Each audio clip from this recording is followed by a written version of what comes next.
Très heureuse de vous savoir nombreux en train de nous suivre, mesdames et messieurs, bienvenue à cette session d'information sur Kinactu Télévision à la une de votre journal. Dépôt ce mercredi des candidatures à la présidentielle de 2023 des opposants au régime Tshisekedi. Il s'agit de Moïse Katumbi et de Martin Fayulu qui a exigé un cadre de concertation entre la CENI et les parties prenantes. Plus de 120 enfants morts de l'épidémie de rougeole dans quelques zones de santé de la province de Kwilu. Au-delà des questions logistiques, la grève du personnel de santé non médecin serait à la base.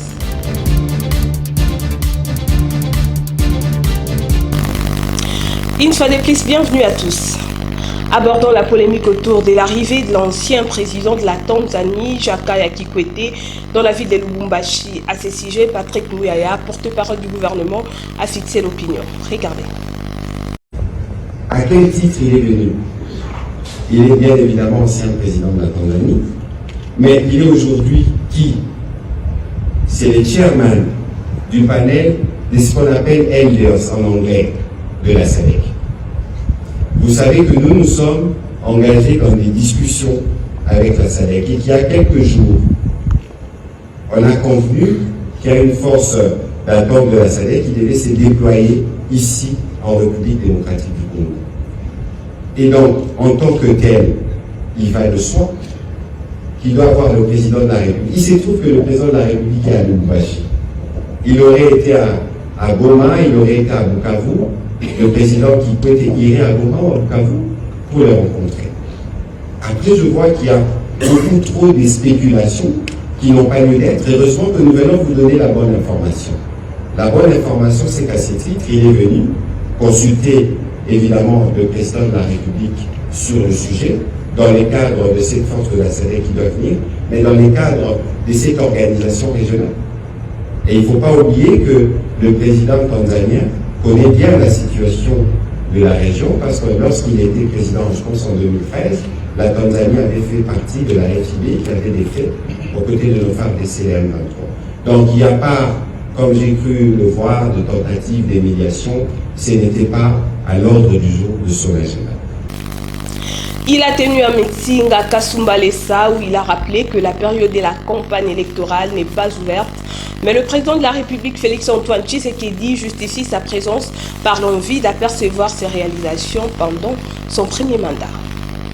Dans les mots introductifs du chef de l'État, Félix-Antoine Tshisekedi Tshilombo a remercié la foule pour un accueil chaleureux lui réservé. Et il a demandé à la population congolaise de la province du Grand-Katanga de garder leur énergie pour la propagande qui s'annonce à l'horizon. Félix Tshisekedi a loué les exploits que la gratuité de l'enseignement a apportés aux enfants congolais. Par la même occasion, le chef de l'État a prêché l'unité de vivre ensemble et l'amour. Il a demandé à la population de Kasumbalesa à barrer la route contre les discours de haine, de tribalisme, car dit-il, ceci fragilise la nation et donne passage à la division. Il faut noter que c'est pour la première fois que le président de la République, Félix-Antoine Tshisekedi Tshilombo, foule ses pieds dans cette partie du pays depuis son accession à la magistrature suprême.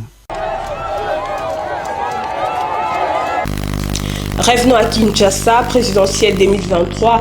La candidature de Moïse Katumbi a été déposée ce mercredi 4 octobre au quartier général de la CENI, situé dans la commune de la Gombe. Selon le porte-parole d'Ensemble pour la République, maître Hervé Diakessé, cette candidature est la réponse à la sollicitation du peuple et elle s'est faite dans la modération à cause du deuil qui frappe ces partis politiques. Suivez. L'agenda de ces dépôts de candidatures s'inscrit fort malheureusement dans un contexte de deuil et de répression. Notre parti pleure encore. L'honorable Chérubin Okiende Senga, assassiné de manière idiote, dont le corps n'est toujours pas rendu aux siens pour des funérailles dignes. Son martyr ne peut rester impuni. Comment ne pas aussi penser aux victimes des multiples massacres dont notre peuple subit chaque jour les assauts, du fait des forces négatives, mais aussi du régime en place, comme récemment le carnage de Goma. D'autres éminents membres de notre parti ont été injustement emprisonnés ou condamnés à la clandestinité afin de ne pas rendre possible ces dépôts de candidature. Cette démarche des dépôts de candidature ne pouvait que se faire sous les signes de la sobriété. Raison pour laquelle Moïse Katumbi a délégué son mandataire. Ce dépôt de candidature répond à l'appel et aux sollicitations du peuple du Congo profond que Moïse Katumbi vient encore tout récemment de consulter. Toujours dans ces chapitres, après son échec aux élections de 2018, le président décidé Martin Fayulu, accompagné de plusieurs militants, a déposé officiellement ce mercredi sa candidature à la présidentielle du 20 décembre prochain. Il a exigé un cadre de concertation entre la CENI et les parties prenantes pour définir les règles du jeu. J'ai dit au président de la CENI, ma présence ici, ma candidature, c'est pour continuer les combats de la transparence, de la vérité des urnes. Donc nous ne pouvons pas. Aujourd'hui, le fichier électoral n'est pas connu. Je lui ai expliqué, je lui ai dit que dans l'opération d'octroi des duplicata, on continue à enrôler les gens. Il m'a demandé de donner les exemples. Je lui ai donné des exemples. Il y a des gens qui sont partis sur 10 personnes. Il y a au moins 6 qui ne retrouvent pas leur nom. On leur fait de nouvelles cartes avec des nouveaux numéros. Il y a des gens qui prennent des duplicata, oui, avec le même numéro. Ceux-là, on trouve leurs données dans la machine, dans les serveurs. Donc il y a un problème sérieux de crédibilité. Donc j'ai dit au président de la CENI, il ne peut pas penser que ce processus lui appartient ou appartient à la CENI seulement. C'est un processus du peuple, c'est un processus de parties prenantes, donc il faut qu'il se ravise. Sinon, ça ne peut pas aller, on ne le laissera pas faire ce que Nanga a fait pour qu'il vienne l'accepter plus tard. On n'acceptera à personne de voler la victoire du peuple. Et c'est pour cela, je lui ai dit qu'il a fait quelque chose. Il a dit que les résultats seront publiés bureau de vote par bureau de vote. Mais ce n'est pas suffisant, ça c'est dans la loi. Les résultats doivent être proclamés et comme ça, les gens à qui on aura donné des machines chez eux, des gens qui ont des cartes d'électeurs fictifs, des électeurs fictifs, ces gens-là ne pourront pas transférer le résultat dans les serveurs. Un autre candidat à la présidentielle a déposé à ce jour son dossier à la CENI. Il s'agit du pasteur Ngalassi de l'église de la Louange qui dit avoir obéi à l'appel dédié car c'est son temps pour délivrer la République démocratique du Congo. Suivez. C'est Dieu qui nous a mandaté de venir déposer notre candidature parce que c'est le temps de Dieu. Simplement, nous n'avons aucune prétention. Nous avons obéi à la voix de Dieu.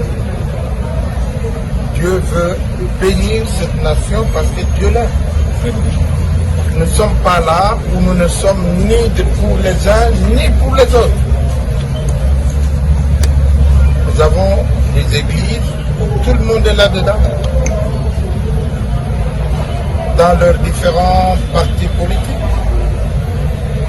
Nous en sommes les pasteurs. Mais aujourd'hui, le Seigneur veut se lever au travers de l'Église et au travers de notre modeste personne. Nous ne sommes pas là à vouloir incriminer qui que ce soit, parce que chacun joue sa partition. Et pour accomplir toutes choses, Dieu qui est le commencement et la fin, nous a mandaté afin que l'on reconnaisse que tout vient de Dieu, que la victoire appartient à Dieu et que nous puissions diminuer pour que lui se glorifie. Voilà notre raison d'être ici. Hier, c'était le tour du prix Nobel de la paix 2018, le docteur Denis Mukwege, de déposer sa candidature à la présidentielle de décembre 2023. À sa sortie, il a exprimé ses motivations et a proposé au peuple le choix de la rupture de ce système qui a trop duré en République démocratique du Congo. Pour moi, le fait de déposer ma candidature, de prendre la décision, de quitter mon confort, c'est déjà une victoire pour moi. C'est une victoire pour moi. Je crois qu'aujourd'hui, je suis dans la position où je me dis, écoutez, c'est maintenant au peuple de décider. Et je crois qu'aujourd'hui, le peuple aura le choix entre l'axe que nous avons et tout ce que nous subissons. Et moi, je considère qu'aujourd'hui, le peuple congolais vit dans une forme d'esclavage et qui ne dit pas son nom. On ne peut pas être dans un pays aussi riche que le Congo, n'est pas à mesure de manger, il n'y a pas de route, il n'y a pas la possibilité de donner à nos enfants une éducation correcte. Je crois que nous vivons une forme d'esclavage. Et le peuple congolais aura le choix de faire une rupture avec ce système qui a trop duré et s'engager sur un nouveau système qui permet au peuple de s'exprimer et au peuple de pouvoir jouir de ses ressources. Je crois que c'est un choix que le peuple doit faire. Parlons de l'aspect sécuritaire dans la province du Haut-Katanga lors du briefing presse du mardi 3 octobre dernier avec le porte-parole du gouvernement Patrick Muyaya. Le gouverneur Jackie Aboul a dit avoir réduit l'insécurité dans cette partie du pays en procédant à l'arrestation des auteurs des crimes. Il affirme qu'il y a moins de craintes qu'auparavant. Regardez. Lubumbashi a connu des mouvements d'insécurité. Cela est lié à plusieurs éléments, entre autres une concentration des jeunes à la recherche de l'emploi et par conséquent, ils se sont déversés dans des pratiques pour gagner leur pain de vie et ils ont commencé à causer l'insécurité. Nous avons mis en place une politique de lutte contre cette menace et aujourd'hui, bien sûr, après qu'elle ait prise plusieurs formes, c'était la criminalité urbaine, c'était la menace de Mai Mai Bakatakatanga, c'était le vol de câbles, actuellement c'est le vol de cathodes, mais bref, nous avons pu évoluer pour réduire sensiblement la question de l'insécurité, surtout en ce qui concerne l'insécurité urbaine. Nous avons mis des moyens à la disposition de notre police, mais aussi nous avions bénéficié de l'encadrement de la haute hiérarchie. En ce qui concerne l'insécurité, effectivement, je vous ai dit qu'il y a eu beaucoup de cas d'insécurité que nous avons enregistrés depuis près maintenant de 3 ans, 4 ans, mais nous sommes battus pour arriver sensiblement à réduire cela tout en arrêtant, en procédant aux arrestations des commanditaires et qui ont été transférés certains à Kinshasa. Et je crois que ça réduit, ça nous a donné la possibilité de réduire sensiblement. Mais aussi, il faut qu'on évoque des changements qui ont eu à la tête de la police, aussi au niveau de la province. Joël Lopez Yoloko s'inquiète de ce qui se passe actuellement dans la partie orientale de la République démocratique du Congo. Il appelle à la réforme de l'armée congolaise en vue d'assurer le retour d'une paix durable et effective. Il est au micro de Richard Nawesh. L'armée est une attribution ou encore une fonction régalienne de souveraineté de notre État. Aujourd'hui, cette crise dans la partie est du pays nous touche directement en tant que Congolais. Et dans le cadre de notre parti politique, nous avons plaidé pour la refondation de l'État à travers ces 3 pouvoirs régaliens, notamment la défense, la diplomatie et l'économie. Et Adolphe Mouzito a plaidé pour une augmentation, une prise en compte dans le budget de l'État d'un budget conséquent à la hauteur de 1,5 milliard de dollars pour pouvoir doter nos FARDC des moyens conséquents pour pouvoir s'équiper, mais aussi améliorer la rente des militaires au front et permettre à ce que nous puissions faire des réformes sécuritaires qui permettront l'exfiltration de tous les ennemis de la République démocratique du Congo au sein de nos forces armées régulières. Je tiens à préciser ici que les FARDC, c'est près de 200 000 éléments identifiés, alors que les pays qui nous agressent, comme le Rwanda, ne comptent un effectif de 24 000 éléments composés là de la police et de l'armée. Donc, du fait que ce soit l'économie qui régit la politique, nous plaidons pour une bonne affectation des ressources du pays pour permettre à l'armée, mais aussi à la population de manière générale, de bénéficier à la redistribution de nos richesses. Autre chose dans ce journal, le ministre des Droits humains de la République démocratique du Congo, Albert Fabrice Mpouela, séjourne à Kananga, chef-lieu de la province du Kasaï central, où il a procédé ce mardi 3 octobre à l'inauguration officielle du nouveau siège de la Commission Vérité, Justice et Réconciliation du Kasaï central. C'était en présence du gouverneur de province, de l'ambassadrice du Royaume-Uni en République démocratique du Congo et de la coordonnatrice du Bureau conjoint des Nations Unies aux droits de l'homme. Le ministre national des droits humains, l'honorable Albert Fabrice Mpouela, a procédé ce mardi 3 octobre à l'inauguration du nouveau siège de la Commission provinciale Vérité, Justice et Réconciliation, CPVJR Kasaï central. La cérémonie relative a vécu devant le bâtiment rénové qui abrite les bureaux de la Commission en présence de l'ambassadrice du Royaume de Belgique en RDC, de la coordonnatrice du Bureau conjoint des Nations Unies aux droits de l'homme et des hautes autorités du Kasaï central, dont le gouverneur de province et le vice-président de l'Assemblée provinciale, l'honorable Marcel Chipepele Ntumba. Dans son mot de circonstance, le ministre Albert Mpouela a salué l'engagement de la province du Kasaï central sur la voie de la justice transitionnelle qui consiste en la réparation des préjudices commis lors des événements affreux de conflits de Kamina-Nsapu. Des consultations populaires, disais-je, si le besoin de vérité, de justice, de réparation et de garantie de non-répétition et de prévention de nouveaux conflits dans la province du Kasaï central ont été organisés en août 2019 par le gouvernement du Kasaï central avec le soutien du Bureau conjoint des Nations Unies aux droits de l'homme. Les rapports de ces consultations, publiés en février 2020, a révélé que la majorité des populations du Kasaï central a souhaité que leur province fasse recours au mécanisme de justice transitionnelle, notamment à travers la mise en place d'une commission provinciale vérité, justice et réconciliation pour gérer les conséquences de la crise consécutive au phénomène Kamina-Nsapu ayant bouleversé l'équilibre social au cours des dernières années. Après la suite des allocutions de l'ambassadrice de Belgique, de la responsable du BCNUDH et du gouverneur de province, le ministre des Droits humains Albert Mpouela a procédé à la coupure du ruban symbolique avant d'effectuer une visite guidée des bureaux aménagés et équipés par le Bureau conjoint des Nations Unies aux droits de l'homme grâce au financement du Fonds des Nations Unies pour la consolidation de la paix et du Royaume de Belgique. Plus de 120 enfants sont morts de l'épidémie de rougeole dans quelques zones de santé de la province de Kwilu. Au-delà des questions logistiques, la grève du personnel de santé non médecin constitue le principal obstacle car la campagne de vaccination devrait commencer depuis le 25 septembre dernier. Jovine Binga. Les personnels de santé non médecins de la province de Kwilu sont en grève. Au-delà de questions logistiques, ils revendiquent la paie complémentaire des 2 premiers trimestres, l'alignement à la prime de risque, la mécanisation de nouvelles unités et la promotion en grade.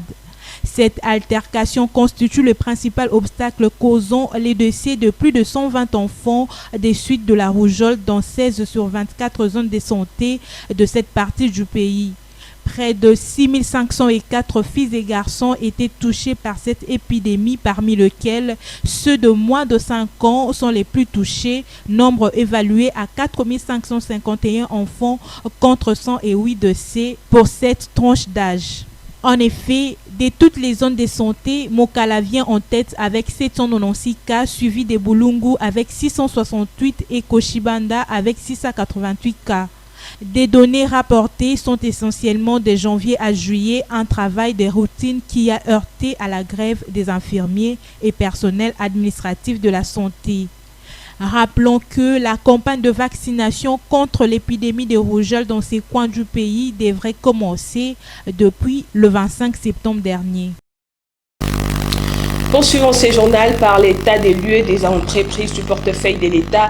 L'analyste politique Jean-Paul Lessambo convie le mandataire public au sens sévère du travail pour l'instauration de la bonne gouvernance. Je porte un regard un peu sévère vis-à-vis de tous ces mandataires-là, parce qu'aujourd'hui, le Congo a besoin de gens capables, de gens formés, de gens sérieux pour amener le bateau à bon port. Parce que, vous le savez très bien, vous êtes sans ignorer qu'il y a quelques années, il y avait la COPIREP qui était là. Pour être mandataire, vous devriez au moins passer au concours. Mais avec l'avènement du pouvoir de Félix-Antoine Tshisekedi, qui est notre président, et maintenant il n'y a plus de concours, c'est-à-dire il n'y a que de quotas politiques. Alors avec ces quotas politiques, il y a beaucoup de gens qui ne sont pas à la hauteur pour diriger. Mais je ne dirais pas qu'il n'y a pas de gens compétents. Il y a de gens compétents. Il y a de gens qui travaillent. Je peux même citer des exemples. Mais une chose est qu'il y a un groupe de gens qui sont jusque-là, ils n'ont même pas la moitié. C'est-à-dire si on leur donnait 2 points, c'est-à-dire ils auront même 2 sur 10. Mais il y a quand même des mandataires qui sont là, qui évoluent, qui font des choses de manière à ce que le pays puisse avancer. Restons dans cette province, de nouveaux mécanismes de perception des péages routes sur les tronçons Goma-Walikale en passant par les territoires des Massissi seront opérationnels pour mettre fin à la dégradation de la route.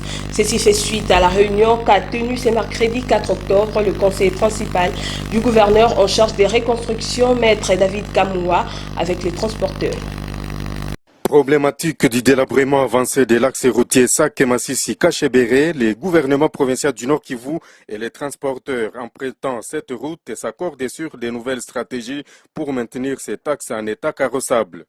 Ceci ressort de la réunion présidée ce mercredi 4 octobre 2023 au musée d'Imbi à l'intention des transporteurs par le conseiller principal du gouverneur en charge des reconstructions, maître David Kamoua Moussoubao. Désormais, de nouveaux mécanismes de perception des péages routes seront opérationnels sur ces tronçons et chaque kilomètre aura un cantonnier pour mettre fin à la dégradation de la route, dit David Kamoua. Et voilà pourquoi son Excellence, Monsieur le Gouverneur, Général-Major Peter Chiromwami, nous a instruit de nous impliquer personnellement pour que cette route soit de nouveau opérationnelle. Et voilà pourquoi nous venons de prendre de grandes décisions dès demain que nous allons mettre en pratique pour que nous nous rassurions que les 3 sociétés ainsi que les transporteurs et la province travaillent de commun accord ensemble pour ensemble co-gérer les petits moyens de péage route qui vont être affectés exclusivement à la réhabilitation de cette route. L'opinion retient que dès demain, l'autorité provinciale, à travers ce délégué, va aller installer de nouveaux mécanismes de perception et que tous les moyens seront canalisés et que nous allons nous rassurer que sur les 88 km, qu'il y ait 88 cantonniers plus 10 superviseurs, comme vient de le dire le président des transporteurs. Et donc nous espérons que diriger, c'est prévoir, comme bientôt nous commençons la période de grande pluviosité, nous devons prévoir pour qu'il n'y ait pas une dégradation plus avancée que celle à laquelle nous assistons aujourd'hui. Au nom des transporteurs, M. Gervais Kibando juge salutaire les décisions prises par l'autorité provinciale. Parlons sport, le Daring Club Motema Pembe a vaincu cet après-midi en derby quinois au stade Tata Raphaël, l'AS Vita Club sur un score d'1-0. Espoir qui n'a envie de nous faire des points. Le stade Tata Raphaël dans la commune de Kalamou a vibré au rythme du derby historique de la capitale congolaise opposant l'association sportive Vita Club au Daring Club Motema Pembe, tous dans leur tenue traditionnelle et vert blanc. La première partie de cette explication sportive était équilibrée avec les jeux présentés par les 2 clubs quinois devant un public qui a répondu présent cet après-midi au stade. 0 but à la pause, c'est au retour que tout a changé au marquoir des Immaculés grâce au coup franc magistral du capitaine des Imaniers, Mido Yale, à la 69e minute de jeu. Impatiemment ce but, Mido Kingou, le chef-d'œuvre de Mido Kingou pour insulter les candidats qui vont dire à Pépé ici au stade Tata Raphaël. L'ouverture du score des Immaculés. Sébi est à la base d'une interruption des jeux pendant près de 12 minutes. Le jeu se poursuit après, mais rien n'a changé au score jusqu'au coup de sifflet final. Malgré les actions loupées par les moscovites de Kinshasa dans les 10 minutes du match, qui voient d'autres être sauvés par la défense d'Arin Kleb Motema Pembe. Fin de la rencontre, le vert et blanc l'emporte et se classe à la tête du groupe B avec 13 points. Pour faire exulter le Darigmen. Toujours en ligne à foot, les clubs de Kindu s'est incliné au stade Tata Raphaël devant Asekua Sport de Kinshasa mardi dernier. Score final 1-0. Maniema Union doit se relancer à Goma, a dit Papi Kimoto, coach de cette formation sportive. 15 minutes après le coup d'envoi de la rencontre, Retul Asambakana marque l'unique but de la rencontre pour le compte des académiciens de Kouya Sport. Il est dans la surface. Oui, le but, ouverture du score. Retul Asambakana.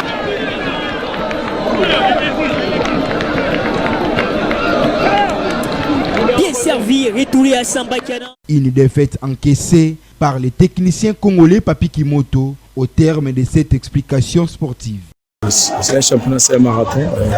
Ça devait arriver, ça a arrivé, c'est bien. Au bon moment, on doit vite remobiliser les troupes pour aller chercher déjà les 3 points à Goma. On s'est créé beaucoup d'occasions, mais on ne concrétise pas. C'est pour ça que j'ai voulu mettre la chance de notre côté pour jouer avec les avançades. On s'est créé beaucoup d'occasions, On n'a pas eu la chance aujourd'hui, c'est comme ça le football. Il faut accepter sportivement, aller travailler. Et dans 3 jours, on a encore un autre match à jouer. Si Maniema Union accepte cette déception, par contre, la détermination et l'élément moteur de ces résultats a expliqué le coach de Kouya Sport. J'étais déterminé pour renverser cette situation. Les chiens aboient, les caravanes passent. Il y avait trop de pourparlers, mais je me suis préparé en conséquence pour que je ne peux pas être humilié, comme on disait, on doit me battre par 3, par 4-0. Mais je disais déjà dans la conférence de presse, ça devrait être un grand match. On sait connaître le niveau des entraîneurs. Je vous l'ai dit. Donc, j'ai eu la dame science qui était de mon côté. L'unique occasion que nous avions marqué. Ces duels s'est joué dans les petits détails, avec quelques occasions ratées dans les deux parties, qui, la selle a bougé le filet pour les académiciens de Kinshasa. C'est terminé.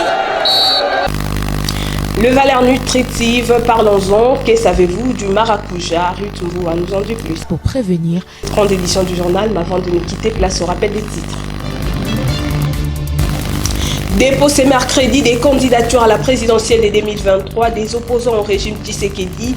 Il s'agit de Moïse Katumbi et de Martin Fayulu qui a exigé un cadre de concertation entre la CENI et les parties prenantes. Plus de 120 enfants morts de l'épidémie de rougeole dans quelques zones de santé de la province de Kwilu. Au-delà des questions logistiques, la grève du personnel de santé non médecin serait à la base.